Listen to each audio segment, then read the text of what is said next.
എളിയവർ തൻ മക്കൾ കീലോകമേതും അനുകൂലമല്ലല്ലോ നാദാ. എളിയവർ തൻ മക്കൾ കീലോകമേതും അനുകൂലമല്ലല്ലോ നാദാ. വലിയവനാം നീ അനുകൂലമാണ്, ബലവും മഹിമയും നീ താ. വലിയവനാം നീ അനുകൂലമാണ്, ബലവും മഹിമയും നീ താ. ആരുമില്ല നീയൊഴികെ ചാരുവാൻ ഒരാ പാരിലൻ പ്രിയ. എല്ലാവരും ഒന്ന് പ്രാർത്ഥിക്കാമോ? എല്ലാവരും ഒന്ന് ഹൃദയം തുറന്ന് ആ വരികളൊന്ന് പാടാമോ? അത്യുന്നതനായ ദൈവത്തിന്റെ മുഖത്തേക്ക് നോക്കി. ഗിരികളിൽ കൺകൾ ഉയർത്തി ഞാനോതും, എവിടെയാണെൻ്റെ സഹായം? ഗിരികളിൽ കൺകൾ ഉയർത്തി ഞാനോതും, എവിടെയാണെൻ്റെ സഹായം? വരുമൻ സഹായം ഉലകമാകാശം ഇവയുളവാക്കിയ നിന്നാ. വരുമൻ സഹായം ഉലകമാകാശം ഇവയുളവാക്കിയ നിന്നാ. ആരുമില്ല നീയൊഴികെ ചാരുവാനൊരാ പാരിലൻ പ്രിയ. കരം ഉയർത്തി നമുക്ക് ദൈവത്തെ സ്തുതിക്കാമല്ലോ. ഹല്ലേലൂയ.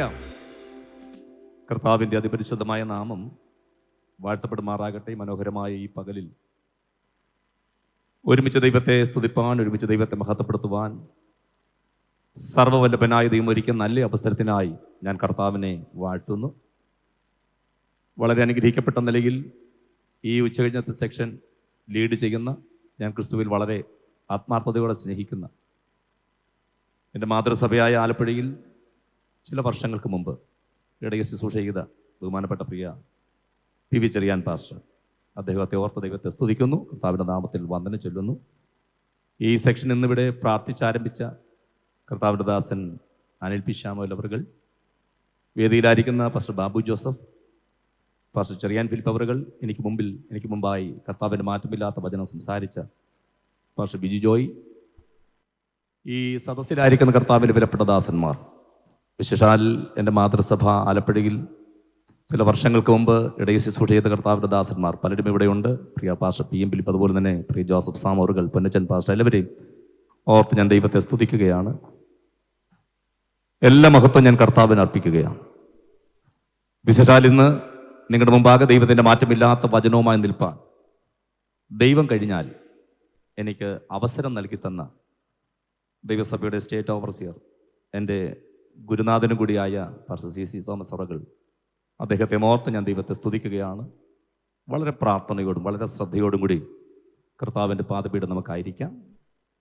കർത്താവിൻ്റെ ദാസൻ എനിക്ക് തന്നിരിക്കുന്ന ആ സമയത്തിനകത്ത് തന്നെ നിന്നുകൊണ്ട് എൻ്റെ പ്രാർത്ഥനാ മുറിയിൽ പരിശുദ്ധാത്മാവ് പ്രകാശിപ്പിച്ച് തന്ന ചില ദൂതുകൾ നിങ്ങളുമായി പങ്കുവച്ചിരിപ്പാൻ ഞാൻ കർത്താവിൽ ആശ്രയിക്കുകയാണ്. 101ാമത് കൺവെൻഷൻ്റെ തീം നമുക്കറിയാം, സ്ഥിരതയോടെ ഓടുക എന്നുള്ളതാണ്. സ്ഥിരതയോടെ ഓടുക. ഈ 2-3 ദിവസങ്ങളായി, ദിനരാത്രങ്ങളിലായി കർത്താവിൻ്റെ ദാസന്മാരിലൂടെ ശക്തമായ ദൈവിക ദൂതുകൾ ഈ വചനത്തിൽ നിന്ന് നാം കേട്ടുകൊണ്ടിരിക്കുകയാണ്. കർത്താവിൻ്റെ ദാസൻ നേരത്തെ ഓർപ്പിച്ചതുപോലെ ഇനിയും നമുക്ക് ഓടി തീർക്കുവാനുണ്ട്. നമ്മുടെ ഫിനിഷിംഗ് പോയിന്റിലേക്ക് നാം എത്തിക്കൊണ്ടിരിക്കുകയാണ്. 101ാമത് കൺവെൻഷനിലൂടെ നാം കേൾക്കുന്ന ഈ വചനങ്ങൾ നമ്മുടെ കായികക്ഷമതയെ ഒന്നുകൂടി വർദ്ധിപ്പിക്കുവാൻ വേണ്ടി ദൈവമൊരുക്കിയ നല്ല അവസരങ്ങൾക്കായി ഞാൻ ദൈവത്തെ സ്തുതിക്കുകയാണ്. എല്ലാവരും കർത്താവിനെ ഒന്ന് സ്തുതിച്ചാട്ടെ. ഹല്ലേലൂയ. നിങ്ങളിൽ ഒരുവനാണ് ഞാൻ. ഈ വേദിയിലും സദസ്സിലുമായിരിക്കുന്ന കർത്താവിൻ്റെ ദാസന്മാർ എന്നേക്കാൾ വളരെ ശ്രേഷ്ഠരായ ദൈവത്തിൻ്റെ ദാസന്മാരാണ്. അനേക വേദികളിൽ ദൈവത്തിൻ്റെ മാറ്റമില്ലാത്ത വചനങ്ങൾ ശക്തമായി പ്രസംഗിക്കുന്ന ദൈവഭൃത്യന്മാരാണ്. എല്ലാവരും ഓർത്ത് ദൈവത്തെ സ്തുതിക്കുന്ന അല്പനിമിഷങ്ങൾ പരിശുദ്ധാത്മാവിൻ്റെ ഹൃദയത്തെ പ്രകാശിപ്പിച്ച ചില ദൂതുകൾ നിങ്ങളുമായി പങ്കുവെച്ച് ഇരിപ്പാൻ ഞാൻ താല്പര്യപ്പെടുകയാണ്. സ്ഥിരതയോടെ ഓടുക എന്നുള്ള വചനം ഈ ദിവസങ്ങളിൽ നാം കേൾക്കുമ്പോൾ തന്നെ സ്ഥിരതയോടെ ഓടുക എന്നുള്ള വാക്കിന് നൽകിയിരിക്കുന്ന അല്ലെങ്കിൽ അതുകൊണ്ട് ഉദ്ദേശിക്കുന്ന അർത്ഥം ഇടയ്ക്ക് വെച്ച് നിർത്താതെ, ഓട്ടത്തിനിടയിൽ ആരും തളർന്ന് ക്ഷീണിച്ച് മടുത്തിരിക്കാതെ ഫിനിഷിംഗ് പോയിന്റിൽ എത്തുന്നത് വരെയും തുടർമാനമായി ഓടുക എന്നാണ് അതിൻ്റെ അർത്ഥം. മനസ്സിലായോ? സ്റ്റാർട്ടിംഗ് പോയിന്റിൽ നിന്നും ഓട്ടം ആരംഭിച്ചു, ഫിനിഷിംഗ് പോയിന്റിലേക്ക് നാം കുതിച്ചുകൊണ്ടിരിക്കുന്നു. സ്റ്റാർട്ടിംഗ് പോയിന്റിനും ഫിനിഷിംഗ് പോയിന്റിനും ഇടയ്ക്കുള്ള നമ്മുടെ ഈ ഓട്ടത്തിൽ മടുപ്പുളവാക്കുന്ന സാഹചര്യങ്ങൾ, അനുഭവങ്ങളൊക്കെ വരാം. പക്ഷേ മടുത്ത് തളർന്ന് ആരും നിൽക്കുകയോ ഇരിക്കുകയോ ചെയ്യാതെ നിരന്തരമായി തുടർമാനമായി ഫിനിഷിംഗ് പോയിന്റിൽ എത്തുന്നത് വരെയും നിർത്താതെ ഓടുക. അതാണ് സ്ഥിരതയോടെ ഓടുക എന്ന വചനം കൊണ്ട് അർത്ഥമാക്കുന്നത്. മറ്റൊരു കാര്യം കൂടിയുണ്ട്. സ്ഥിരതയോടെ ഓടുക എന്ന് പറയുമ്പോൾ സ്ഥിരമായി നിൽക്കുന്ന, ചാഞ്ചല്യമില്ലാതെ നിൽക്കുന്ന, ഇളകാതെ നിൽക്കുന്ന പ്രത്യേകമായ ചില കാര്യങ്ങൾ നമ്മുടെ മുമ്പിലുണ്ട്. ആ വക കാര്യങ്ങളിൽ നിന്നും ആർജവവും ഊർജവും ഉൾക്കൊണ്ടുകൊണ്ട് സ്ഥിരതയോടെ ഓടുക. ഇതാണ് പരിശുദ്ധാത്മാവ് വചനത്തിലൂടെ നമ്മെക്കുറിച്ച് ആഗ്രഹിക്കുന്നത്. ഈ ദിവസങ്ങളിലെല്ലാം നാം കേൾക്കുന്നത് ധന്യനായ പൗലോസ്ലീഹയാണ് ഈ എബ്രായ ലേഖനം എഴുതിയതെന്ന് നമുക്ക് മനസ്സിലാക്കുവാൻ സാധിക്കും. ഞാനും ആ കാര്യത്തോട് യോജിക്കുകയാണ്. എബ്രായ ലേഖനം 13 അധ്യായങ്ങളുള്ള മനോഹരമായ ഒരു പുസ്തകം തന്നെയാണ്. ഈ ദിവസങ്ങൾ നാം കേട്ടു. നമ്മളെല്ലാവരും ദൈവത്തിന് മാറ്റമില്ലാത്ത വചനം പഠിക്കുന്നവരും പഠിപ്പിക്കുന്നവരുമാണ്.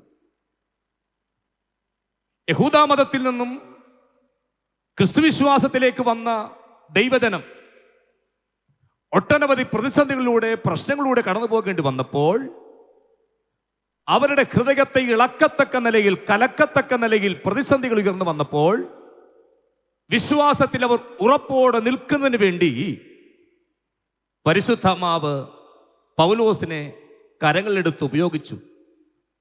അവരെ ബലപ്പെടുത്തുന്ന ദൂതുകൾ ഇതാ അവരുമായി പങ്കുവെക്കുകയാണ്. 12-ാം അധ്യായത്തിലേക്ക് വരുമ്പോൾ താൻ പറയുകയാണ്, സാക്ഷികളുടെ ഇത്ര വലിയ സമൂഹം നമ്മുടെ ചുറ്റും നിൽക്കുന്നു. അതുകൊണ്ട് സകല ഭാരവും മുറുകെ പറ്റുന്ന പാപവും വിട്ട് നമ്മുടെ മുമ്പിൽ വെച്ചിരിക്കുന്ന ഓട്ടം സ്ഥിരതയോടെ ഓടുക. 1-ാം അധ്യായം മുതൽ 13-ാം അധ്യായം വരെ നാം പഠിക്കുമ്പോൾ ഓടുന്ന ഒരു ക്രിസ്തീയ വിശ്വാസിയുടെ ഓട്ടം സ്ഥിരമാക്കപ്പെടുവാൻ, അല്ലെങ്കിൽ അവന്റെ ഓട്ടത്തിൽ സ്ഥിരത സാധ്യമാക്കുവാൻ വേണ്ടി ഏതാണ്ട് 7-8 വസ്തുതകൾ വളരെ വ്യക്തമായി ഈ ലേഖനത്തിൽ താൻ രേഖപ്പെടുത്തിയിട്ടുണ്ട്. ഞാൻ കഴിഞ്ഞ രാത്രിയിലും ഇന്ന് പ്രഭാതത്തിനുമൊക്കെ എൻ്റെ ധ്യാനവേളയിൽ പഠനമുറിയിൽ വായിക്കുകയും ധ്യാനിക്കുകയും ചെയ്തപ്പോൾ 6-7 പ്രധാനപ്പെട്ട കാര്യങ്ങൾ, ഓടുന്ന ഒരുവന്റെ ഓട്ടം സ്ഥിരതയോടുകൂടി ഓടുവാൻ, അല്ലെങ്കിൽ സ്ഥിരത കൈവരിക്കുവാൻ, സ്ഥിരത സാധ്യമാക്കുവാൻ വേണ്ടി 6-7 കൂട്ടം കാര്യങ്ങളാണ് താൻ ഈ ലേഖനത്തിൽ ഉടനീളം പരാമർശിച്ചിരിക്കുന്നത്.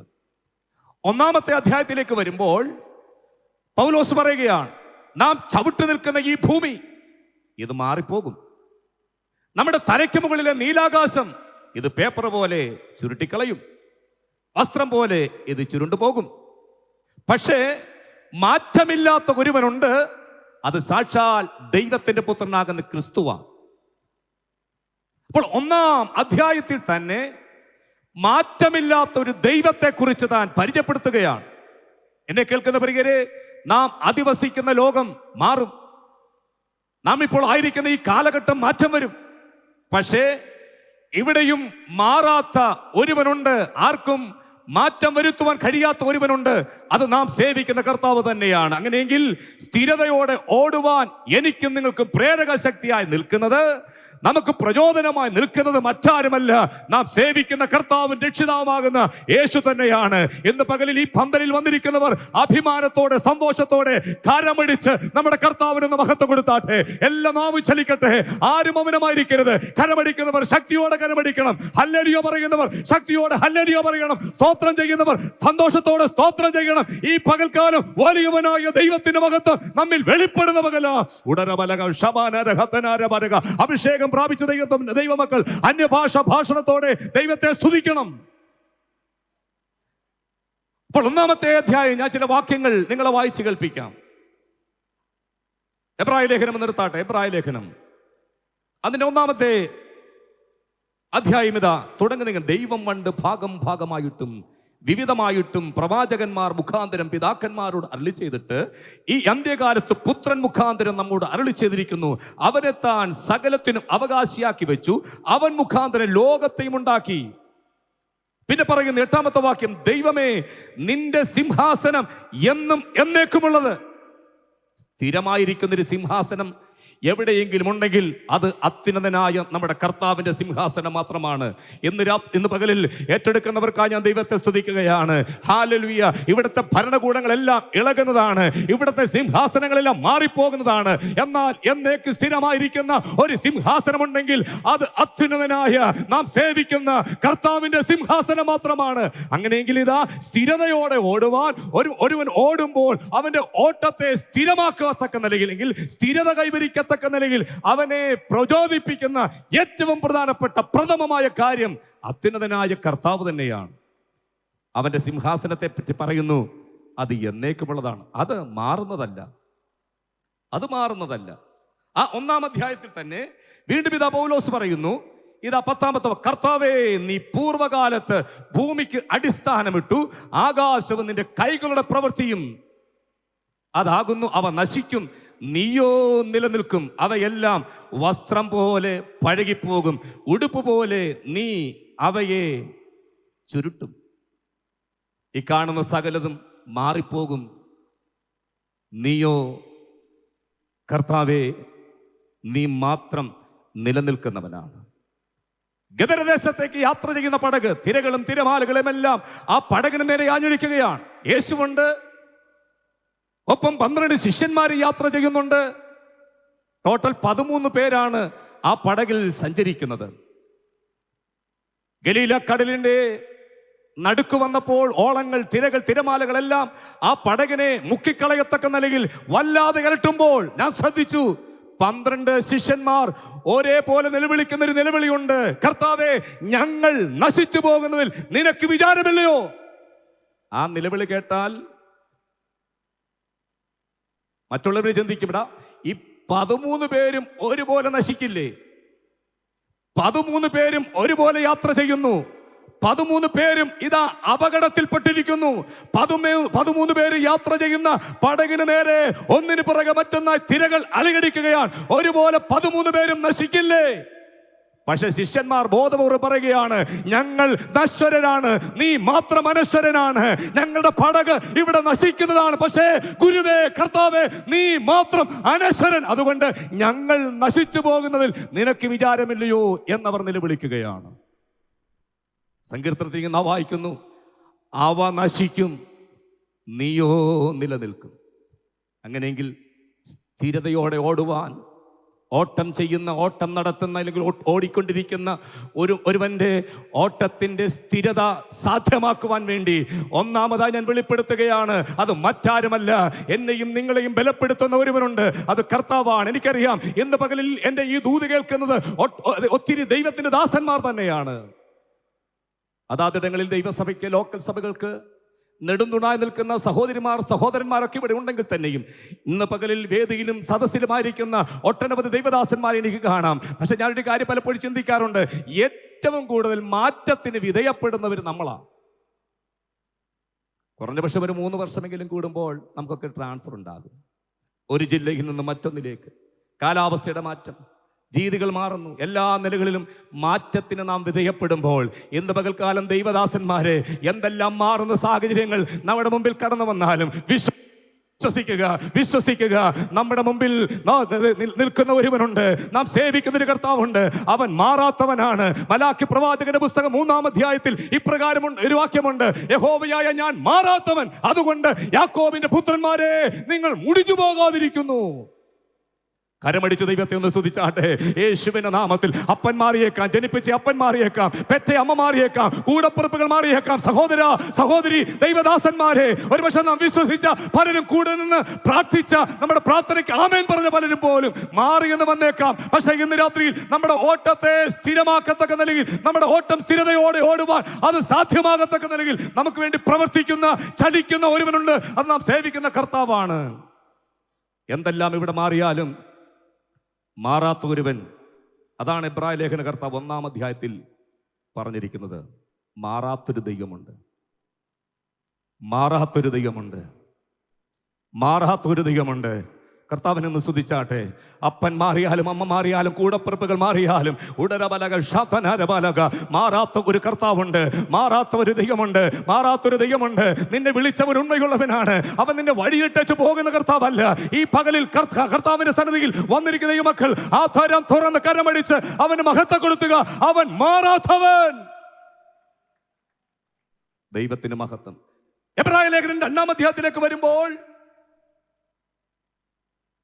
തൻ്റെ പ്രാർത്ഥനാ മുറിയിൽ അല്ലെങ്കിൽ പരിശുദ്ധാത്മാവ് തന്നോട് ഇടപെടുകയാണ്. 1-ാം അധ്യായത്തിൽ മാറാത്ത ദൈവത്തെ പറ്റി പറഞ്ഞെങ്കിൽ 2-ാം അധ്യായത്തിൽ താൻ പറയുന്നത് ഒരിക്കലും മാറിപ്പോകാത്ത ദൈവവചനം.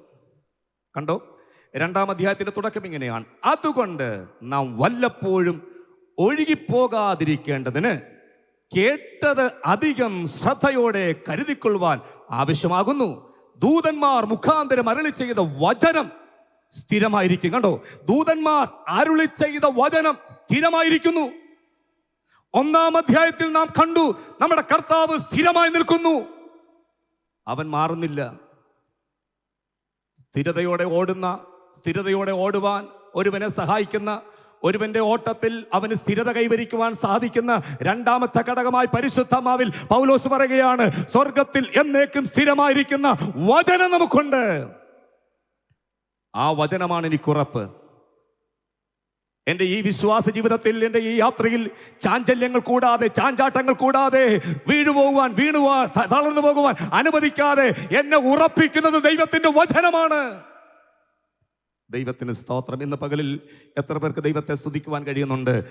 ജീവിതത്തിൽ പലപ്പോഴും പരിശോധനകൾ കടന്നു വന്നപ്പോൾ, നിന്റെ ഓട്ടത്തിൽ നിന്റെ സ്റ്റാർട്ടിംഗ് പോയിന്റ് മുതൽ നീ ഫിനിഷിംഗ് പോയിന്റിലേക്ക് വരുന്ന വേളയിൽ പലതവണ നിന്നെ വീഴ്ത്തിക്കളയുവാൻ ശത്രു പലതവണ പരിശ്രമിച്ചപ്പോഴും വീഴാതെ നിൽക്കുവാൻ, താഴാതെ പോകുവാൻ, താളടിയാതെ നിൽക്കുവാൻ നിന്നെ ബലപ്പെടുത്തുന്നത് ദൈവത്തിന്റെ മാറ്റമില്ലാത്ത വചനമല്ലേ? നീ കരഞ്ഞ വേളയിൽ, നീ പ്രാർത്ഥിച്ച വേളയിൽ, നിന്റെ പ്രാർത്ഥനാ മുറിയിൽ ദൈവത്തിന്റെ ഇടപെട്ട വചനങ്ങൾ ഇന്ന് പകൽ എത്ര പേർക്ക് ഓർത്ത് ദൈവത്തെ സ്തുതിക്കുവാൻ കഴിയും? സ്വർഗത്തിൽ എന്നേക്ക് സ്ഥിരമായിരിക്കുന്ന ദൈവ വചനം നമുക്കുണ്ട്.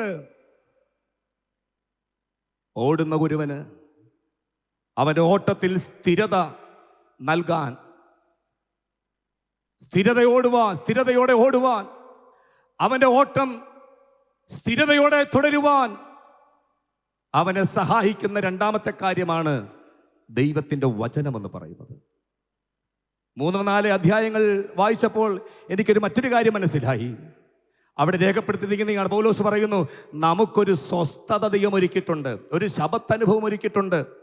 അതായത് വരുവാനിരിക്കുന്ന ഒരു നിത്യത, ദൈവത്തോട് ചേർന്ന് ദൈവത്തോട് ഒരുമിച്ച് നാം കാലം കഴിക്കുന്ന ഒരു നിത്യതയുണ്ട്.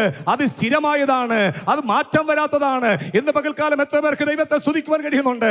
ഈ ഭൂമിയും ഇവിടെ കാണുന്ന സകലതും മാറിപ്പോകുമ്പോൾ എനിക്ക് വേണ്ടി നിങ്ങൾക്ക് വേണ്ടി തമ്പുരാൻ ഒരുക്കിയിരിക്കുന്ന, ഉയരത്തിൽ ദൈവം ഒരുക്കിയിരിക്കുന്ന ഒരു നിത്യഭവനമുണ്ട്. അത് സ്ഥിരമായിട്ടുള്ളതാണ്. അതാർക്കും ഇളക്കുവാൻ കഴിയുന്നതല്ല, അതാർക്കും മാറ്റുവാൻ കഴിയുന്നതല്ല. അങ്ങനെയെങ്കിൽ ഒരു സ്വസ്ഥത ദൈവം നമുക്ക് വേണ്ടി ഒരുക്കുന്നുണ്ട്. അത് നിത്യതയെ പറ്റിയാണ് രേഖപ്പെടുത്തിയിരിക്കുന്നത്.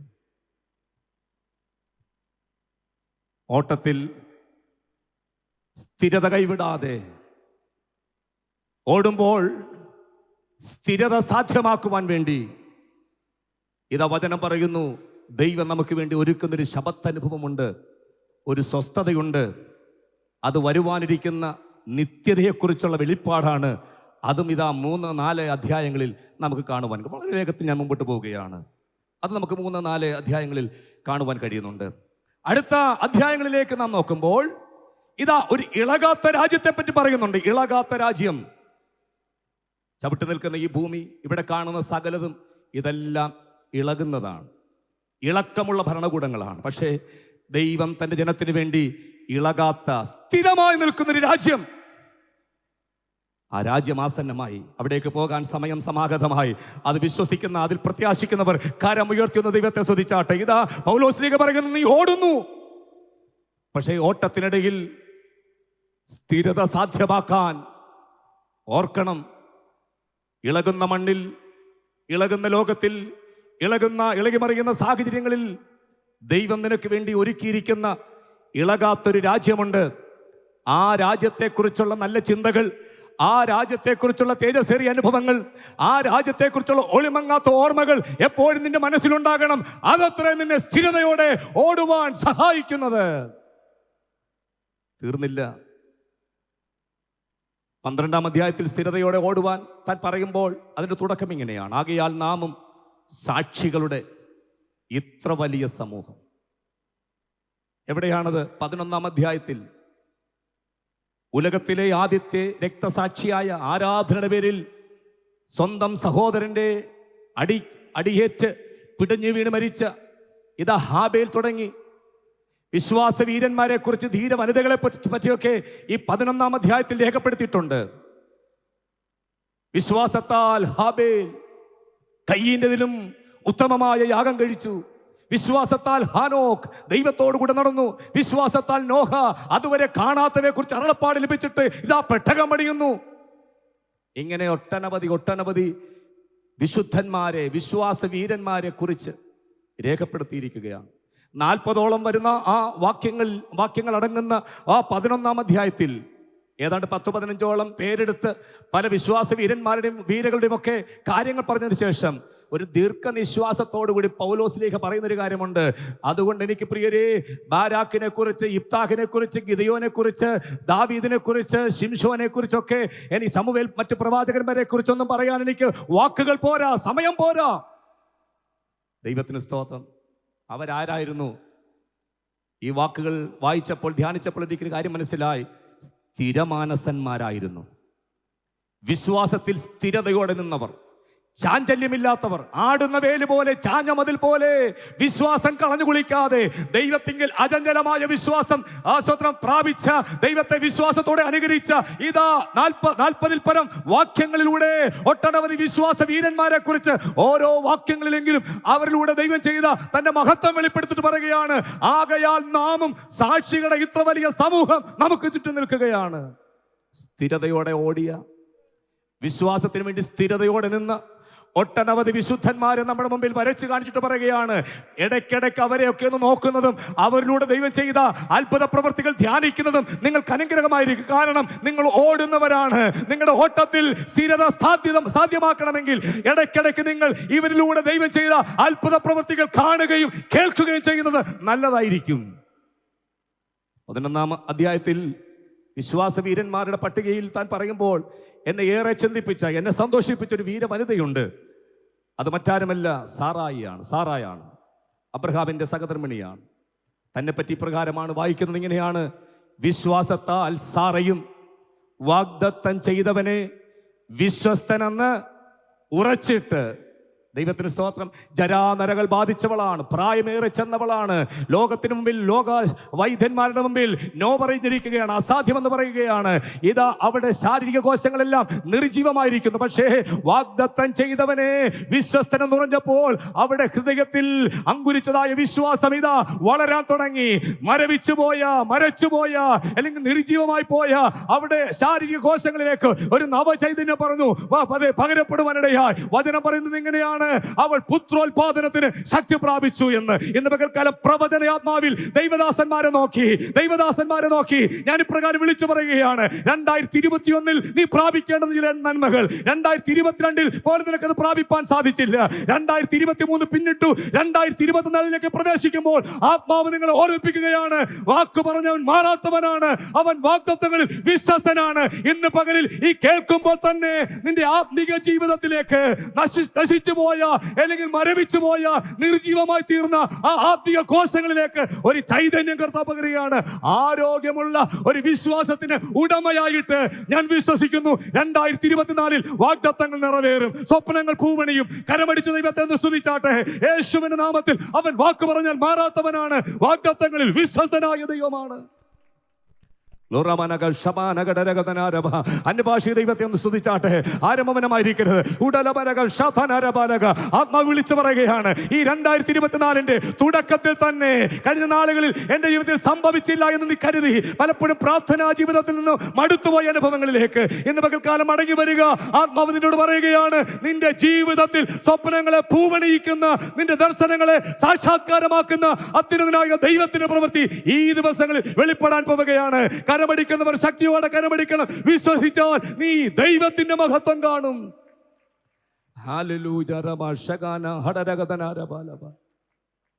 ഇങ്ങനെ സ്ഥിരതയോടെ നിന്ന യെശയ്യാവിന്റെ പുസ്തകത്തിൽ ഇങ്ങനെ ഒരു വാക്യമുണ്ട്, സ്ഥിരമാനസൻ നിന്നിൽ ആശ്രയം വെച്ചിരിക്കുന്നത് കൊണ്ട് പൂർണ്ണ സമാധാനത്തിൽ കാക്കുന്നു. അപ്പോൾ 11-ാം അധ്യായത്തിൽ കാണുന്ന ഹാബേൽ തുടങ്ങിയ സകല വിശ്വാസ വീരന്മാരും ചാഞ്ഞു പോകുന്ന മതിൽ പോലെ, ആടുന്ന വേലി പോലെ ചാഞ്ചല്യമുള്ളവരായിരുന്നില്ല, വിശ്വാസത്തിൽ ഉറപ്പുള്ളവരായിരുന്നു.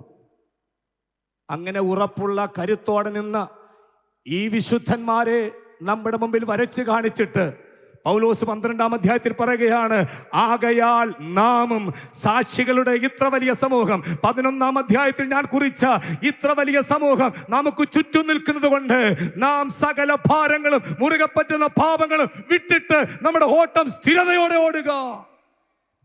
അടുത്ത വാക്യം എങ്ങനെയാണ്, വിശ്വാസത്തിന്റെ നായകനും പൂർത്തി വരുത്തുന്നവനുമായ യേശുവിനെ നോക്കുക. ഞാൻ ചോദിച്ചു, പൗലോസേ, ഈ 11-ാം അധ്യായത്തിൽ നിങ്ങൾ പറഞ്ഞ ആ വ്യക്തിത്വങ്ങളിൽ ആരെങ്കിലും ഒന്ന് ചൂണ്ടിക്കാണിച്ചിട്ട് എന്താ പറയാഞ്ഞത്? ശമൂവേലിനെ നോക്ക്, ശമൂവേലിനെ കണ്ടുപഠിക്ക്. അബ്രഹാമിനെ നോക്ക്, അബ്രഹാമിനെ കണ്ടുപഠിക്ക്. യാക്കോബിനെ നോക്ക്, യാക്കോബിനെ കണ്ടുപഠിക്ക് എന്നൊന്നും അങ്ങ് പറഞ്ഞില്ലല്ലോ. അവൻ പറയുകയാണ്, ഇല്ല, അവർ സാക്ഷികളാണ്. പക്ഷേ നിങ്ങളുടെ വിശ്വാസ ജീവിതത്തിൽ, നിങ്ങളുടെ ഓട്ടത്തിൽ നിങ്ങൾക്ക് പ്രേരക ശക്തിയായി നിൽക്കുന്നത്, നിങ്ങൾക്ക് ബലമേകുന്നത് ഇവരാരുമല്ല, വിശ്വാസത്തിന്റെ നായകനും പൂർത്തി വരുത്തുന്നവനുമായ യേശുവിനെ നീ നോക്കുക. കരമടിച്ച് ദൈവത്തെ സ്തുതിച്ചാട്ടെ. അഭിമാനത്തോടെ പറ, യേശു മാത്രം വലിയവൻ, അവൻ മാത്രം സർവശക്തൻ. യേശു ക്രിസ്തുവിന്റെ നാമത്തിൽ ഓളങ്ങൾ, തിരകൾ, തിരമാലകളെല്ലാം ജീവിത പടകിനെ മുക്കിക്കളയത്തക്കന്നെങ്കിൽ പ്രതിസന്ധികൾ കടന്നു വന്നപ്പോൾ നിന്നെ താങ്ങി നിർത്തിയ ഒരുവനില്ലേ, അവന്റെ നാമം യേശു. നിന്നെ ബലപ്പെടുത്തിയ ദൈവമല്ലേ, അവന്റെ നാമം യേശു. പറ, അവൻ മാത്രം വലിയവൻ, അവൻ മാത്രം സർവശക്തൻ, അവനാണ് എന്റെ കാലുകൾക്ക് വേഗം.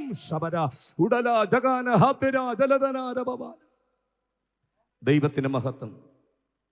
അപ്പോൾ എന്തെല്ലാം കാര്യങ്ങളാണ് ഓട്ടത്തിൽ സ്ഥിരത സാധ്യമാക്കുവാൻ വേണ്ടി ഈ ലേഖനത്തിൽ കുറിച്ചിരിക്കുന്നത്? ഒന്ന്, വാഗ്ദത്തങ്ങളിൽ വിശ്വസ്തനും വാക്കു പറഞ്ഞാൽ മാറാത്തവനുമായ കർത്താവാണ്. അവൻ സ്ഥിരമായി നമ്മുടെ മുമ്പിൽ നിൽക്കുന്നു. ഇവിടുത്തെ കാലുമാറ്റക്കാരായ നേതാക്കന്മാരെ പോലെ അവൻ കാലുമാറുന്നവനല്ല. ഇവിടുത്തെ രാഷ്ട്രീയ നേതാക്കന്മാരെ പോലെ അവൻ മാറിപ്പോകുന്നവനല്ല. എന്റെയും നിങ്ങളുടെയും ആവലാതിക്ക് മുമ്പിൽ, കരയുന്നവന്റെ കണ്ണുനീരിന് മുമ്പിൽ നിൽക്കുന്നവനാണ്, അത്ഭുതങ്ങളെ പ്രവർത്തിക്കുന്നവനാണ്. അവൻ മാറാത്തവനാണ്. ഞാൻ വേഗത്തിൽ പോവുക. രണ്ടാമതായി കാണുന്ന ഇങ്ങനെയാണ്, സ്വർഗത്തിലെന്നേക്ക് സ്ഥിരമായിരിക്കുന്ന ദൈവത്തിന്റെ വചനം. അതുകൊണ്ട് നിങ്ങൾ വല്ലപ്പോഴും ഒഴുകിപ്പോകാതിരിക്കേണ്ടതിന് കേട്ടത് അധികം ശ്രദ്ധയോടെ കരുതിക്കൊള്ളുവാൻ ആവശ്യമാകുന്നു. ദൂതന്മാർ മുഖാന്തരം അരുളി ചെയ്ത വചനം സ്ഥിരമായിരിക്കുകയും ദൂതന്മാർ മുഖാന്തരം അരുളി ചെയ്ത വചനം സ്ഥിരമായിരിക്കുകയും ഓരോരോ ലംഘനത്തിനും അനുസരണക്കേടിനും ന്യായമായ പ്രതിഫലം ലഭിക്കുകയും ചെയ്തു എങ്കിൽ, പൗലോസ് പറയുകയാണ്, പണ്ടേ പഴയ നിയമത്തിൽ പലരും ദൂതന്മാർ മുഖാന്തരം അരുളി ചെയ്ത വചനങ്ങൾ അത് സ്വർഗത്തിലെ ദൈവത്തിന്റെ വചനങ്ങളായിരുന്നു. പക്ഷേ ആ വചനങ്ങൾ ഏറ്റെടുക്കുവാൻ കഴിയാതെ അതിനോട് മറുതലിച്ച പല പുള്ളികളുമുണ്ട്. അവർക്കൊക്കെ തക്ക ശിക്ഷ ലഭിച്ചെന്ന് ആരുടെയും പേര് പരാമർശിച്ചിട്ടില്ല. പ്രത്യക്ഷത്തിൽ ആരുടെയും പേര് താൻ രേഖപ്പെടുത്തിയിട്ടില്ല. എങ്കിലും വചനം അറിയാവുന്ന നമുക്കറിയാം, പരോക്ഷമായി ഇതാ പൗലോസ്ലീഹ ചിലതിനെ പരോക്ഷമായി വെളിപ്പെടുത്തുകയാണ്. ദൂതന്മാർ പറഞ്ഞ സ്ഥിരമായ ദൈവത്തിന്റെ വചനം കേൾക്കാൻ, കേട്ടിട്ടും അനുസരിക്കാൻ, അതനുസരിച്ച് നീങ്ങുവാൻ കഴിയാതെ പോയവർക്കൊക്കെ തക്കതായ ശിക്ഷ ലഭിക്കുകയും ചെയ്തു. ഞാനിങ്ങനെ ചിന്തിപ്പാനിടയായി, അങ്ങനെയെങ്കിൽ ദൈവത്തിന്റെ ദൂതന്മാർ മുഖാന്തരം അരുളി ചെയ്ത വചനങ്ങൾ ലംഘിച്ചതാരാണ്? എൻ്റെ ഹൃദയത്തിലേക്ക് ഓടി വന്നത് ഒരു കുടുംബത്തിന്റെ ചിത്രമാണ്. ആ കുടുംബത്തിന്റെ നായകന്റെ പേര് ലോത്ത് എന്നാണ്. ഗ്രഹനായികയുടെ പേര് രേഖപ്പെടുത്തിയിട്ടില്ല. ലോത്തിന്റെ ഭാര്യ, 2 പെൺമക്കളുണ്ട്. സുഖലോലുപതയുടെ മട്ടുപ്പാവിൽ അവർ ജീവിക്കുകയാണ്. സോദോം ഗോമോർ എന്ന് പറയുന്ന ദേശത്ത് അവർ വസിക്കുകയാണ്. ഒട്ടനവധി മൃഗസമ്പത്തുണ്ട്, പൊന്നുണ്ട്, വെള്ളിയുണ്ട്, കോടീശ്വരനാണ്. തനിങ്ങനെ സുഖലോലുപതയുടെ മട്ടുപ്പാവിൽ വസിക്കുമ്പോൾ തൻ്റെ രക്തബന്ധുവാണ്, തനിക്കൊരു പിതാവിനെ പോലെ കാണുന്ന വ്യക്തിത്വമാണ് അബ്രഹാം. അബ്രഹാമിന് വെളിപ്പാട് ലഭിക്കുകയാണ്. കാരണം സോദോം ഗോമോറ വഷളത്വം പ്രവർത്തിച്ചിരിക്കുകയാണ്. 50 നീതിമാന്മാർ പോലും അതിനകത്തില്ല. 10 നീതിമാന്മാർ പോലും അവിടെയില്ല. അത്യുന്നതനായ ദൈവം ആ പട്ടണത്തെ നശിപ്പിക്കുവാൻ തീരുമാനിച്ചിരിക്കുകയാണ്. ഉൽപ്പത്തി പുസ്തകത്തിലാണത് കാണുന്നത്. നിങ്ങൾക്കെല്ലാവർക്കും അറിയാവുന്ന വേദഭാഗമാകയാൽ ഞാനെടുത്ത് വായിപ്പിക്കുന്നില്ല. നമുക്കറിയാം, ഇതാ ഒരു ദിവസം ദൈവദൂതന്മാർ ലോത്തിന്റെ ഭവനത്തിലേക്ക് വരികയാണ്. വരുവാനൊരു കാരണമുണ്ട്. തലേ രാത്രിയിൽ ഒരുവൻ ഈ കുടുംബത്തിന് വേണ്ടി മധ്യസ്ഥത അണക്കുകയാണ്. കർത്താവേ, എൻ്റെ സഹോദരപുത്രൻ ലോത്ത് കുടുംബം അവിടെ പാർക്കുകയാണ്. സൊദോം ഗോമോറിനെ അങ്ങ് നശിപ്പിക്കാൻ പോവുകയാണ്. ആ ന്യായവിധിയിൽ നിന്നും എൻ്റെ സഹോദരങ്ങളെ അങ്ങ് രക്ഷിക്കണമേ. ഇന്ന് പകലിൽ എന്നെ കേൾക്കുന്ന പ്രിയരെ, ചിലരുടെയൊക്കെ പ്രാർത്ഥനയാണ് നാം പലതിൽ നിന്നും രക്ഷപ്പെട്ടത്. ഹല്ലേലൂയ. ഇന്ന് പകലിൽ ഈ പന്തലിന്റെ കീഴിൽ നാം സ്വസ്ഥതയോടും സമാധാനത്തോടും കൂടി ആയിരിക്കുമ്പോൾ, സന്തോഷത്തോടും ആരോഗ്യത്തോടും കൂടി ആയിരിക്കുമ്പോൾ മറന്നു പോകരുത്, ഇന്നലകളിൽ എനിക്ക് വേണ്ടി നിങ്ങൾക്ക് വേണ്ടി കണ്ണുനീരൊഴുക്കിയ ചിലതിന്റെ പ്രാർത്ഥന, ചില കെണികൾ, ചില ആപത്തുകൾ, ചില അനർത്ഥങ്ങൾ ഒഴിവാക്കിക്കൊണ്ട് അത്യുന്നതനായ ദൈവം നമ്മെ വിടുവിച്ചില്ലേ? ഇന്ന് പകൽക്കാലം സന്തോഷത്തോടെ ഒന്ന് ദൈവത്തെ സ്തുതിക്കാമോ? അതെ, ഈ ആപത്തുകൾ ഒഴിഞ്ഞു പോകുമ്പോഴും ഞാൻ നിന്റെ ചിറകിനിടയിൽ ശരണം പ്രാപിക്കുന്നു. ദൈവത്തിന് സ്തോത്രം. പ്രാർത്ഥന നിസ്സാരമായൊരു കാര്യമല്ല. നാം സ്നേഹിക്കുന്ന മറ്റുള്ളവർക്ക് നൽകുന്ന ഏറ്റവും വിലയേറിയ ഒരു സമ്മാനമാണ് പ്രാർത്ഥന എന്ന് പറയുന്നത്. പരീക്ഷണങ്ങൾക്കെതിരെ പ്രയോഗിക്കുന്ന ശക്തിയേറിയ ഒരു ആയുധമാണ് പ്രാർത്ഥന എന്ന് പറയുന്നത്. രോഗങ്ങളിൽ സൗഖ്യമേകുന്ന ഫലപ്രദമായ ഔഷധമാണ് പ്രാർത്ഥന എന്ന് പറയുന്നത്. ഇന്ന് പകൽക്കാലം എത്ര പേർക്ക് പ്രാർത്ഥനയുടെ വില, അതിന്റെ മഹത്വം അറിയാം? എനിക്കറിയാം. പ്രാർത്ഥനയുടെ വിലയും അതിന്റെ മഹത്വവും അറിയുന്നവരാണ് എൻ്റെ മുമ്പിൽ ഇരിക്കുന്നത്. എത്ര പേർക്ക് ദൈവത്തെ സ്തുതിക്കുവാൻ കഴിയുന്നുണ്ട്? 2023 പലപ്പോഴും പ്രാർത്ഥനയിൽ നിന്നും അമാന്തിച്ചവരാണ്, നാം മെടിച്ചവരാണ്. എന്നാൽ ഇന്ന് പകലിൽ ഒരു പുതിയ തീരുമാനമെടുക്കണം. ഈ ഒരു ആണ്ട് ദൈവം നമുക്ക് ദാനമായി തന്നിരിക്കുകയാണ്. എനിക്ക് വേണ്ടി മാത്രമല്ല, എൻ്റെ കുടുംബത്തിന് വേണ്ടി മാത്രമല്ല, സഹോദരങ്ങൾക്ക് വേണ്ടി, സമശിഷ്ടങ്ങൾക്ക് വേണ്ടി, ദേശത്തിന് വേണ്ടി ഞാൻ പ്രാർത്ഥിക്കുവാൻ തയ്യാറാണ്. ഒരു അബ്രഹാമിനെ പോലെ അബ്രഹാമിന്റെ പ്രാർത്ഥന ദൈവം തമ്പുരാൻ കേട്ടു. ഒരു കൊച്ചുകുഞ്ഞിനെ പോലെ ദൈവസന്നിധിയിൽ താൻ കെഞ്ചുകയാണ്. ദൈവത്തിന് സ്തോത്രം. ദൈവമേ, ആ പട്ടണത്തിൽ 50 പേരുണ്ടെങ്കിൽ ഇല്ല അബ്രഹാമേ, ഞാൻ നശിപ്പിക്കില്ല. 45 പേരുണ്ടെങ്കിലോ? ഇല്ല അബ്രഹാമേ, നശിപ്പിക്കില്ല. 40 ഇല്ല. 30, 20 ഒടുവിൽ സോറി ദൈവമേ, എന്നോട് കോപിക്കരുതേ. 10 പേരുണ്ടെങ്കിൽ ഇല്ല, 10 പേർ പോലും അവിടെ ഇല്ലായിരുന്നു. ദൈവത്തിന് സ്തോത്രം. ഇവന്റെ പ്രാർത്ഥനയ്ക്ക് മുമ്പിൽ ആ കുടുംബത്തെ രക്ഷിക്കുവാൻ വേണ്ടി ഉടയതമ്പുരാൻ തൻ്റെ ദൂതന്മാരെ അയക്കുകയാണ്. ഒരു സായാഹ്നവേളയിൽ ലോത്തിന്റെ വീട്ടിലേക്ക് 2 ദൂതന്മാർ വരികയാണ്. ഉൽപ്പത്തി പുസ്തകം 19-ാം അധ്യായത്തിൽ നമുക്കത് കാണുവാൻ കഴിയും. കാര്യം വെളിപ്പെടുത്തി. ഈ ദേശം വഷളത്വം കൊണ്ട് നിറഞ്ഞിരിക്കുകയാണ്. ആണോട് ആൺ ചേർന്ന് അവലക്ഷണമായത് പ്രവർത്തിച്ച് മ്ലേച്ഛമായ പാപം, പാപത്തിൻ്റെ മാലിന്യങ്ങൾ, പാപത്തിൻ്റെ പടുകുഴിയിൽ കടക്കുന്ന ജനതതി ദൈവത്തിന് തന്നെ സഹിക്കുന്നില്ല. ദൈവപ്രിയമില്ലാതെ ഭോഗപ്രിയന്മാരായി ജീവിക്കുന്നവരോട് ദൈവം തമ്പുരാൻ വ്യവഹരിക്കും കേട്ടോ. എന്തല്ലെങ്കിൽ നാളെ, ഇന്ന് രാത്രിയിൽ, ഇന്ന് പകലെത്തവർക്ക് ദൈവത്തോട് പ്രാർത്ഥിക്കുവാൻ കഴിയുന്നുണ്ട്. ഒരു അബ്രഹാമിനെ പോലെ ഇതാ ദൈവം പറയുകയാണ്, ഞാൻ ആ പട്ടണത്തെ നശിപ്പിക്കാൻ പോവുകയാണ്. ദൂതന്മാർ കാര്യം വെളിപ്പെടുത്തി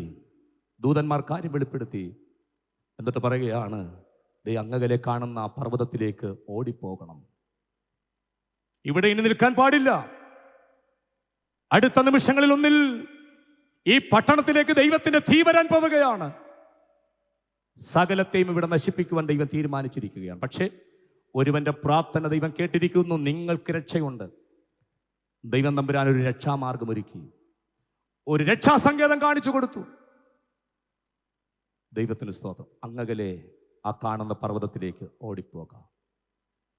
ദൈവത്തിന് സ്തോത്രം. ദൂതന്മാർ വലിച്ചിറക്കിയെന്നാണ് പറയുന്നത്. ആ വീട്ടിൽ നിന്നും ലോത്തിനെയും ഭാര്യയെയും കുഞ്ഞുങ്ങളെയും വലിച്ചിറക്കുകയാണ്. ദേ അങ്ങോട്ട് പോ, ഓടിപ്പോ. ദൈവത്തിന് മഹത്വം. ഓടി പ്രിയരെ, ഓടി.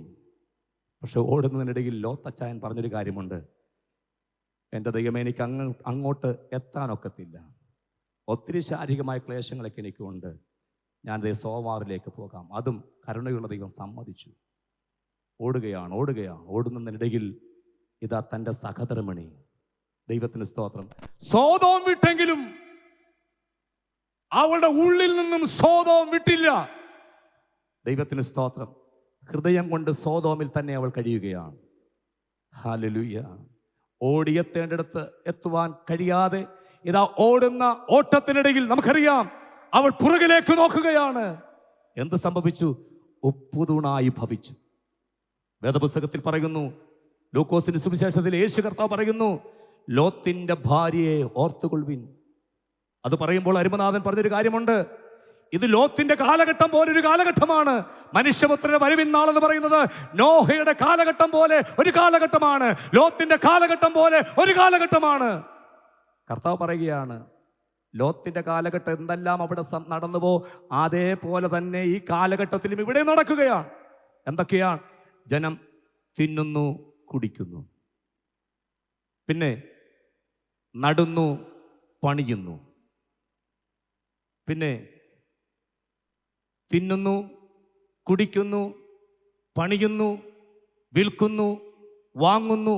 ഇതെല്ലാം ധകൃതിയായി നടക്കുന്ന ഒരു കാലഘട്ടത്തിലാണ് നാം ജീവിക്കുന്നത്. നോക്കൂ, തിരുവല്ല മുതൽ ചെങ്ങന്നൂർ വരെയുള്ള ഈ റോഡിൽ, ഈ MC റോഡിൽ നിങ്ങൾ ചിന്തിച്ച് 10 കൊല്ലങ്ങൾക്ക് മുമ്പ് ഈ വഴിയോരത്ത് ഉണ്ടായിരുന്ന തട്ടുകടകളെക്കാൾ ഇന്ന് 10 മടങ്ങ് തട്ടുകടകൾ ഇന്ന് ഈ വഴിയോരങ്ങളിൽ വർദ്ധിച്ചിരിക്കുകയാണ്.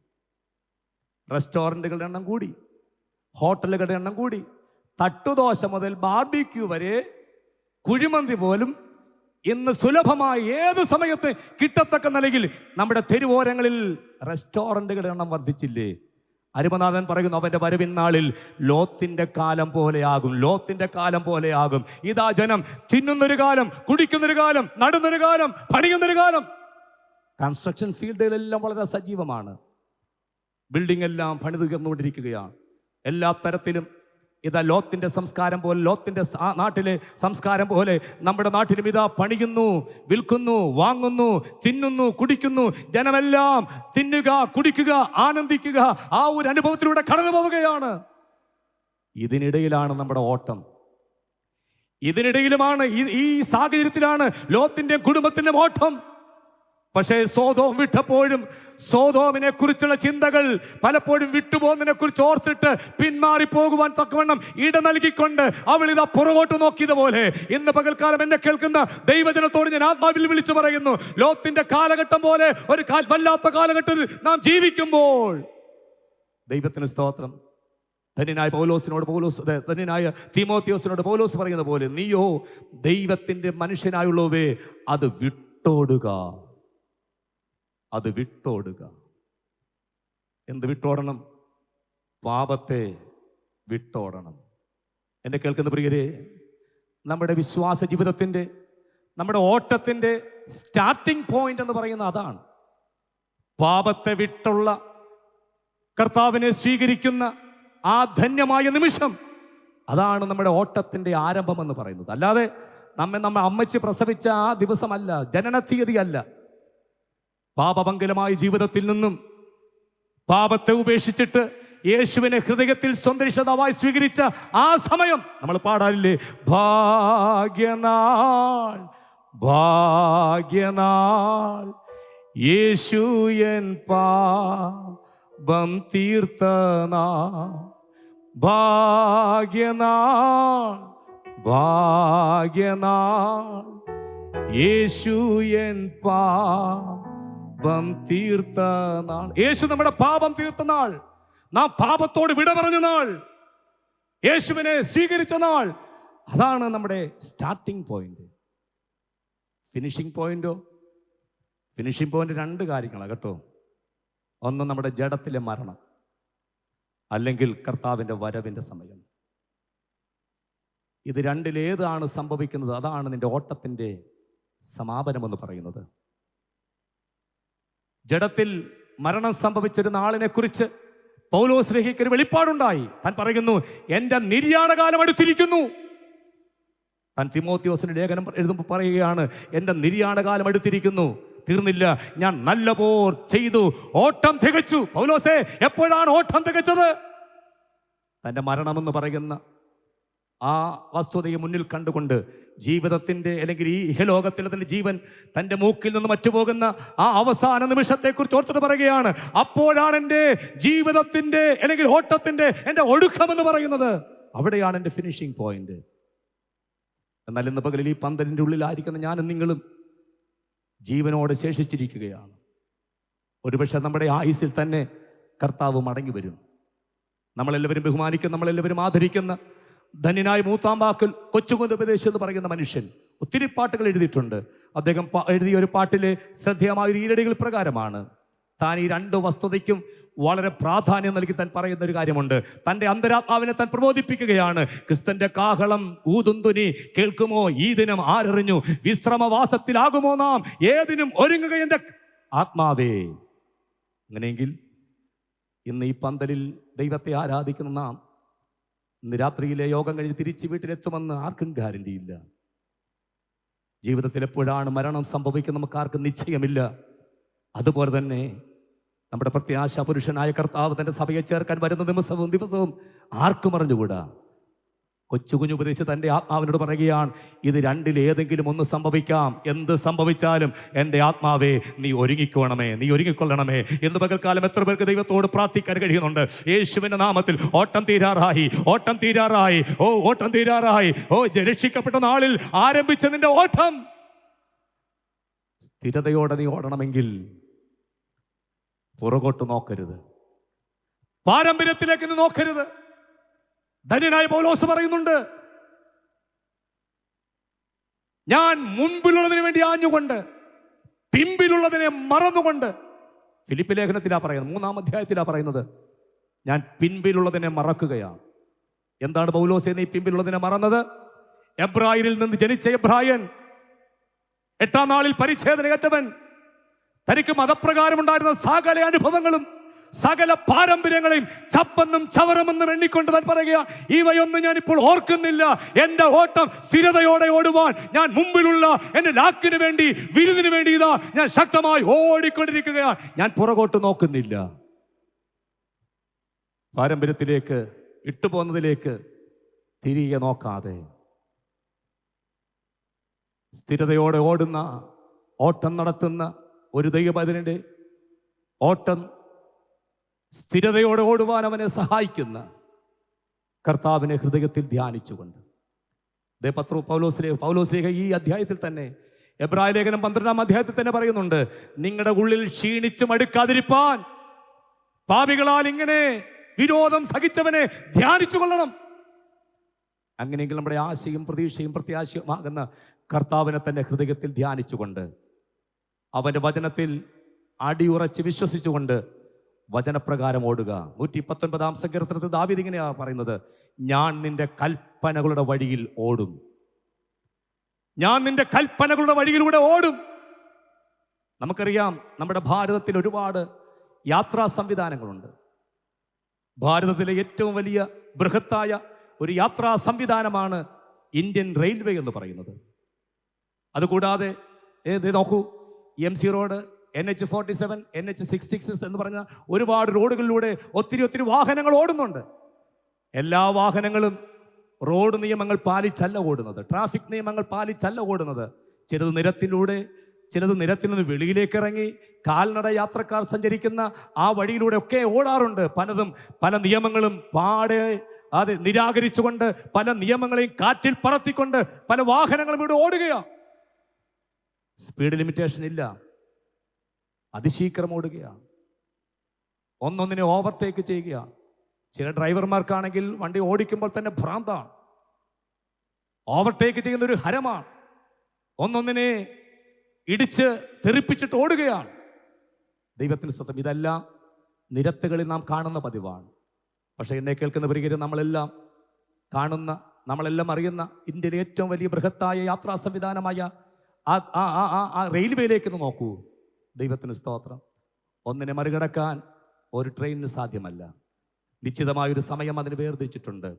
അതിനോടുവാൻ അതിൻ്റെ വീലുകൾ അതിനു വേണ്ടി മാത്രം തയ്യാർ ചെയ്തിരിക്കുന്ന ഒരു ട്രാക്ക് അതിൻ്റെ കീഴെയുണ്ട്.